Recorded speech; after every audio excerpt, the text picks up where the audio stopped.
Hello दोस्तों, स्वागत है आप सभी का आपका अपना चैनल इस क्लासेज में। दोस्तों, आज के सेशन में हम लोग क्लास 12 हिंदी का काव्यखंड का चैप्टर नंबर 6 देखने वाले हैं, तुमुल कोलाहल कहल में। इस चैप्टर का हम लोग संपूर्ण अर्थ देखेंगे, एमसीक्यूज देखेंगे जो कि इंपॉर्टेंट है आप सबके एग्जाम के लिए। तो दोस्तों, अंत तक बने रहिए, वीडियो को स्किप मत कीजिए। आप लोगों ने अभी तक हमारे चैनल सब्सक्राइब नहीं किया है तो प्लीज़ वीडियो को लाइक करें, चैनल को सब्सक्राइब करें और बेल आइकन को दबाएं ताकि जितने भी अपडेट्स हो सबसे पहले आपके पास पहुंचे। इस चैनल पे आप लोग को फिजिक्स, केमिस्ट्री, बायो और हिंदी के जबरदस्त तैयारी कराए जाते हैं। यहाँ पे आप लोगों को objective question, subjective question, model paper, question bank सब कुछ प्रोवाइड कराया जाता है। तो आप लोग इस चैनल को सब्सक्राइब कीजिए और अभी तक आप लोगों ने हमारे टेलीग्राम चैनल को ज्वाइन नहीं किया है तो प्लीज़ हमारे टेलीग्राम चैनल को ज्वाइन कीजिए, वहाँ पे आप लोग को पीडीएफ प्रोवाइड किया जा रहा है। तो चलिए इस सेशन को शुरू करते हैं। तो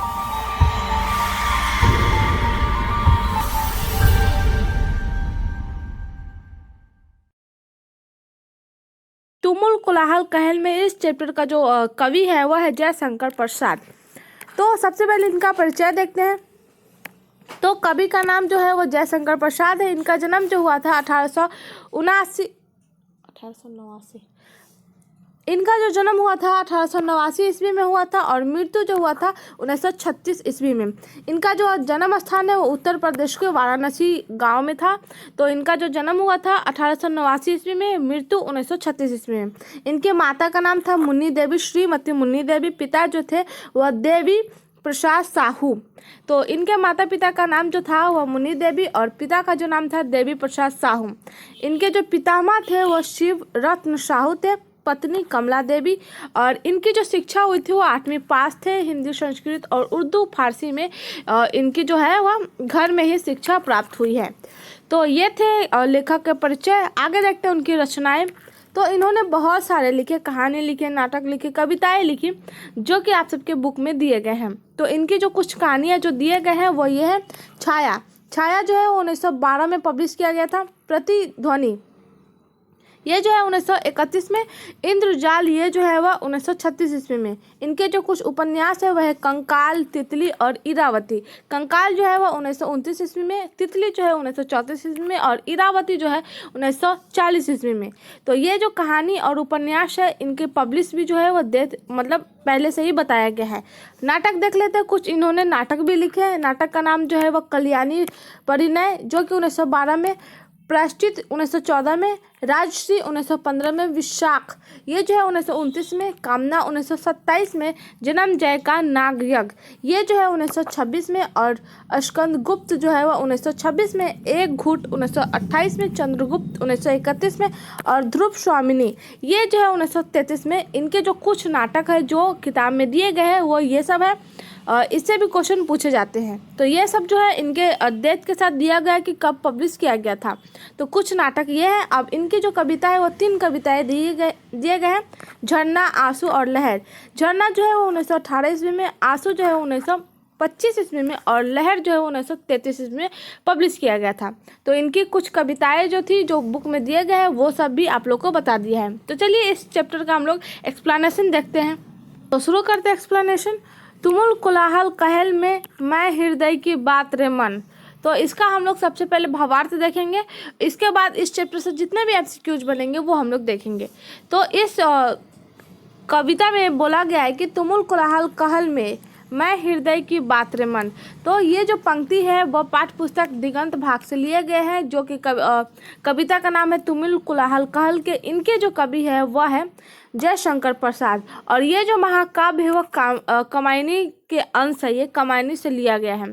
तो लिखने का तरीका जो हो जाएगा हम लोग का ये हो जाएगा, प्रस्तुत पंक्ति पाठ्य पुस्तक दिगंत भाग 2 के तुमुल कोलाहल कहल में कविता से ली गई है। यह कविता महाकाव्य किससे लिया गया है? कमायनी का एक अंश है। तो कमायनी का अंश है। इसमें कवि जयशंकर प्रसाद जी कहते हैं कि जिसमें श्रद्धा मन को पाकर, मतलब श्रद्धा मन को पाकर कहती है कि इस अत्यंत कोलाहल में मैं हृदय की बात की तरह हूँ।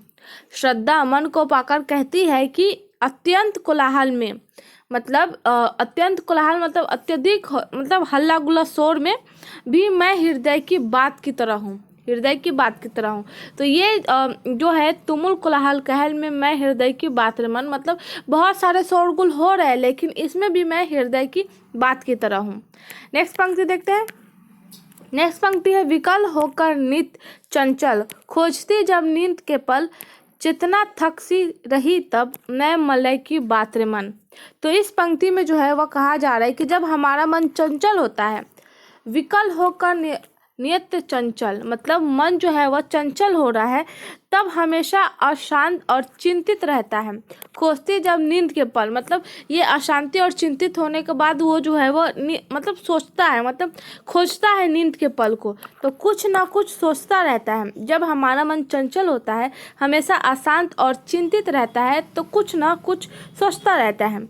जब उसकी चेतना थक जाती है, जब वो सोचने की चेतना थक जाती है, तो वो आराम खोजती है, उसे नींद आती है। ये सब जो है वह जब अशांति और चिंतित, तो सोचने की जो क्रियाक्रम ख़त्म हो जाती है, वो तो माइंड जो है वह थक जाता है, तो वो जो है वह नींद के पल को खोजता है। उस समय तुम्हें मलय के चलने वाली हवा की तरह जो शांति मिलती है, मैं वही हवा हूँ मन। तो इस पंक्ति में बोला गया है कि विकल होकर नित्य चंचल, मतलब जब मन जो चंचल रहता है तो वो हमेशा अशांत और चिंतित रहता है और कुछ ना कुछ सोचता रहता है। खोजती जब नींद के पल, जब ये चेतना ख़त्म हो जाती है, जब ये सोचना समझना अशांति ख़त्म हो जाती है, तब आराम खोजती है, तब उसे नींद आती है। चेतना थक सी रही तब, मतलब चेतना थक गया तो क्या करती है, नींद के पल ढूंढती है। तो उस समय तुम्हें मलय के चलने वाली हवा की तरह जो शांति मिलती है, मैं वही शांति हूँ, मैं वही हवा हूँ मन। तो इस पंक्ति में ये कहा गया है। नेक्स्ट पंक्ति देखते हैं। नेक्स्ट पंक्ति है, चीर विषाद विलीन मन की, इस व्यथा के तिमिर वन की, मैं उषा सी ज्योति रेखा कुसुम विकसित प्रात्र मन। मतलब इस पंक्ति में कहा गया है कि लंबे समय से मन में जो दुख दर्द है, लंबे समय से जो मन में दुख दर्द है, मन की जो व्यथा है, तिमिर मतलब जो हो जाएगा अंधकार। तो इसमें बोला गया है कि लंबे समय से चीर विषाद विलीन मन की, मतलब जो भी लंबे समय से दुख दर्द दिया गया है, इस व्यथा के तिमिर वन की, मतलब मन की जो व्यथा है वो एक अंधकार वन की तरह है। वन जो होती है वो अंधकार होते हैं, तो वहाँ पे जो एक वन की तरह बताया गया है इसमें कि मन जो है वह एक अंधकार वन की तरह है। जब लंबे समय से मन में जो दुख दर्द पीड़ित जो होते हैं वो रहते हैं, तो मन की जो व्यथा होती है वह एक अंधकार वन की तरह होती है। रे मन, मैं उस अंधकार रूपी कोहरे में सुबह की एक किरण, एक ज्योति रेखा की तरह हूँ। मैं उषा सी ज्योति, मतलब इसमें बोला गया है कि मैं अंधकार के बाद जो रोशनी आती है और रात के बाद जब जो सुबह आती है, वह पहली किरण मैं हूँ जो ज्योति रेखा की तरह हूँ, जो पूरे वन में पुष्प को खिला देती है। जो क्या करती है, पूरे वन में पुष्प को खिला देती है। मैं वही मन हूँ। तो इस पंक्ति में यही कहा गया था कि जो लंबे समय से दुख दर्द होता है, उसकी जो व्यथा होती है वह एक अंधकार वन की तरह होती है।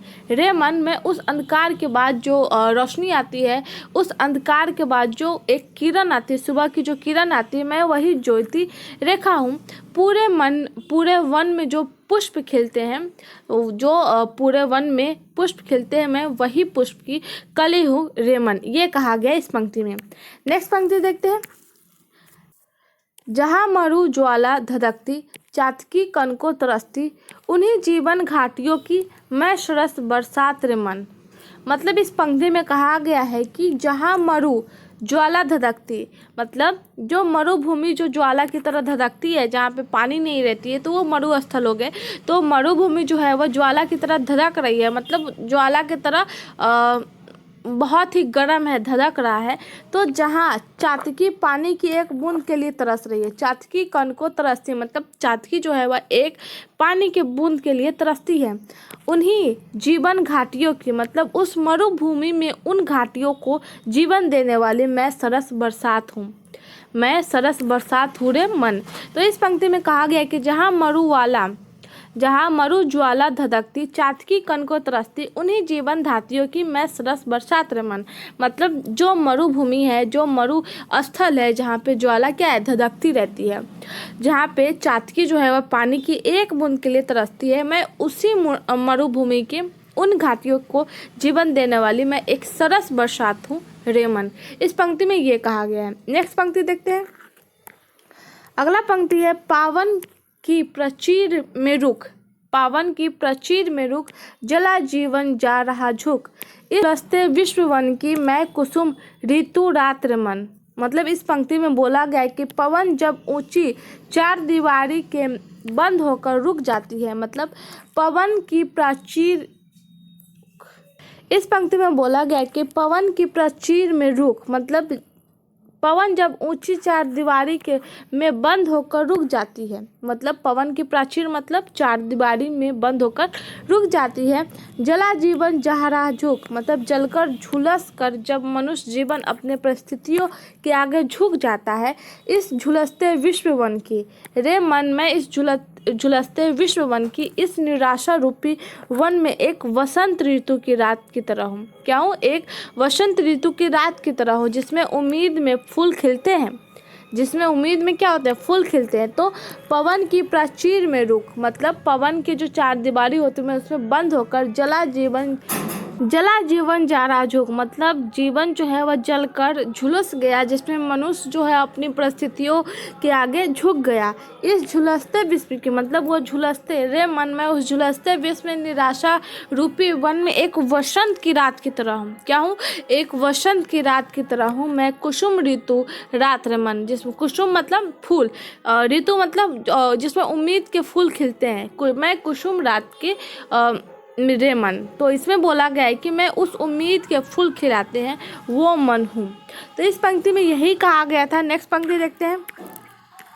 अगला पंक्ति बोला गया है कि चीर निराशा निर्धर से प्रतिष्ठाइत असुर स्वर में मधुप मुखर मरंद मुकुलित, मैं सजल जलजात्र मन। इसमें बोला गया है कि चीर निराशा निर्धर से, निर्धर मतलब बादल, इसमें प्रतिच्छाइत असुर सर में मधुप मुखर मरंद मुकुलित, मधुप मतलब हो जाएगा भौरा, मरंद मतलब हो जाएगा हम लोग का मधु, सुगंध, जैसे खुशबू, ये सब बोल सकते हैं। इसके बाद जो हो जाएगा प्रतिच्छाइत, इसका मतलब जो हो जाएगा छाया हुआ, मतलब कुछ जो छाया हुआ रहता है वो। इसके बाद जलजात मतलब हो जाएगा कमल या फिर जलज, मतलब जो जल में पाए जाते हैं, जल में पाए जाने वाला पुष्प। और मुकुलित मतलब हो जाएगा कालियों में गदराया हुआ। तो इस पंक्ति को हम लोग चलिए कनेक्ट करते हैं। तो चीर निराशा निर्धर से, मतलब इस पंक्ति में कवि कहते हैं कि लंबे समय से जो घने बादल छाए हुए हैं, लंबे समय से जो दर्द दुख के, जो पीड़ित के जो लंबे समय से बादल छाए हुए हैं, उससे जो पानी बरसते हैं वह आंसू रूपी तालाब की तरह है। क्या है? आंसू रूपी तालाब की तरह। रे मन में उस आंसू रूपी तालाब में कमल की सुगंध कलियों की तरह हूँ। कोमल जो कमल होती है, कोमल यानी सॉफ्ट कमल जो होती है, वो सुगंधित कलियों की तरह हो, जिस पर भौरे मंडराते हैं। रे मन कैसा हूँ मैं जो हूँ मतलब उस आंसू रूपी तालाब में, मतलब जब लोग पीड़ित होते हैं, जब जिसमें दर्द दुख बहुत होता है, अकेलापन होता है, तो लोग रोते हैं। तो जो आंसू गिरते हैं उसी आंसू को तालाब से मतलब ये किया गया है, तालाब से जो है वह बराबरी किया गया है कि आंसू जो है वह तालाब के बराबर है। तो आंसू रूपी तालाब में कोमल यानी सॉफ्ट कमल के जो फूल हैं उसे सुगंधित कलियों की तरह हूँ, जिस पर क्या होते हैं? भौरे मंडराते रहते हैं। रे मन मैं वो हूँ। तो इसमें यही बताया गया था। चलिए इस चैप्टर से जितने भी एमसीक्यूज बनते हैं वो हम लोग सॉल्व करते हैं। तो चलिए एमसीक्यू सॉल्व करते हैं। आई होप ये आप लोग को समझ में आ गया होगा। पहला क्वेश्चन है, कमायनी के रचयिता कौन है? कमायनी के रचयिता कौन है?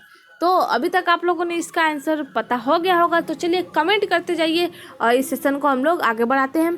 तो इस चैप्टर का मतलब इस क्वेश्चन का राइट आंसर जो हो जाएगा ऑप्शन ए, जयशंकर प्रसाद।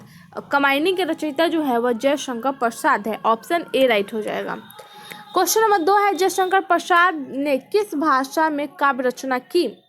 तो चलिए जल्दी जल्दी इसका आंसर बताइए, कमेंट करिए क्या हो जाएगा इसका राइट आंसर।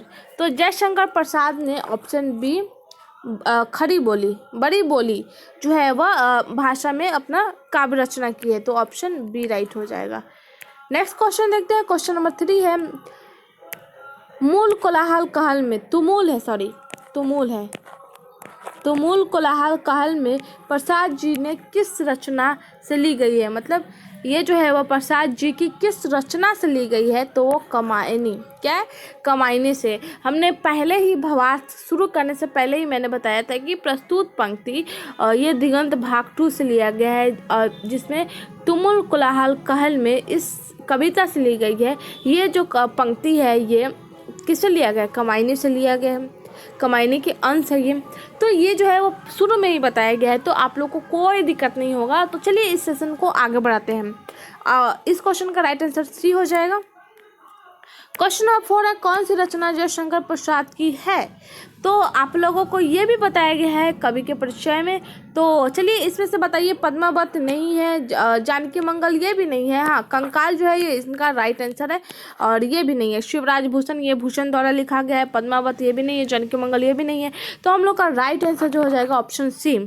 क्वेश्चन नंबर 5 देखते हैं, कमायनी प्रसाद जी की किस प्रकार की कृति है, कमायनी प्रसाद जी की किस प्रकार की कृति है वो बोला गया है, तो इसका जो राइट आंसर हो जाएगा ऑप्शन बी, प्रबंध काव्य, ऑप्शन बी राइट हो जाएगा। क्या राइट होगा, ऑप्शन बी। तो कमायनी प्रसाद जी की किस प्रकार की कृति है, तो प्रबंध काव्य है।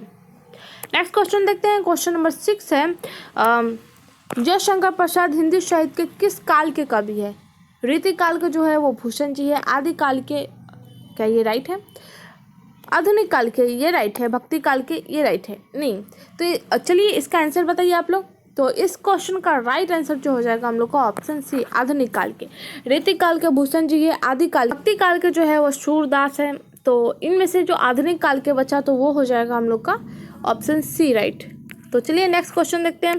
क्वेश्चन नंबर 7 है, जयशंकर प्रसाद के पितामह कौन है, पितामह मतलब जयशंकर प्रसाद के पिता जो है वह मतलब डेथ कर गए थे, तो उनके बाद जो है उनके पितामह उनकी देखरेख की, तो इनके पितामह है कौन वो पूछा गया है। तो इस क्वेश्चन का राइट आंसर जो हो जाएगा वो हो जाएगा ऑप्शन ए, शिव रत्न साहू। क्या है, शिव रत्न साहू जो है इनके पितामह है, तो ऑप्शन ए राइट होगा। नेक्स्ट क्वेश्चन देखते हैं। क्वेश्चन नंबर 8 है, जयशंकर प्रसाद ने कौन सी कविता लिखी है, पुत्र वियोग ये सुभद्रा कुमारी चौहान द्वारा लिखा गया है, तो ये है नहीं। तुमुल कोलाहल कहल में ये राइट है, तो ऑप्शन बी राइट हो जाएगा। तो चलिए जल्दी जल्दी कमेंट करते जाइए किस क्वेश्चन का क्या आंसर होगा, नंबर देते जाइए, क्वेश्चन नंबर और आंसर देते जाइए। तो चलिए नेक्स्ट क्वेश्चन देखते हैं। तो बढ़ते हैं आगे। क्वेश्चन नंबर 9 है, जयशंकर प्रसाद कितने वर्ष की अवस्था में पितृ विहीन हो गए थे, मतलब पिता मतलब उनकी पिता की डेथ हो गई थी, तो पिता जिसकी पिता की डेथ हो जाती है उसे पितृ विहीन कहते हैं, मतलब पिता से विहीन हो गए थे। तो इसका जो आंसर देखते हैं, इसका राइट आंसर जो हो जाएगा वो हो जाएगा ऑप्शन बी, 12 वर्ष की उम्र में, 12 ईयर। तो 12 ईयर जो हो जाएगा इसका राइट आंसर हो जाएगा। तो चलिए ऑप्शन बी राइट होगा। इसी के साथ बढ़ते हैं अगले क्वेश्चन की तरफ। तो हमारा नेक्स्ट क्वेश्चन है तो आप लोग के सामने है। तो क्वेश्चन नंबर 10 है, मनुष्य का शरीर क्यों थक जाता है। तो इस कविता में क्या बताया गया है तो वो देखते हैं। तो इस कविता में साफ साफ बोला गया है, रे मन, यानी मन की चंचलता से क्या होता है, शरीर थक जाता है। मनुष्य के जो बॉडी होती है वो किससे थक जाती है, तो मन की चंचलता से। किससे, मन की चंचलता से। तो ऑप्शन ए राइट हो जाएगा।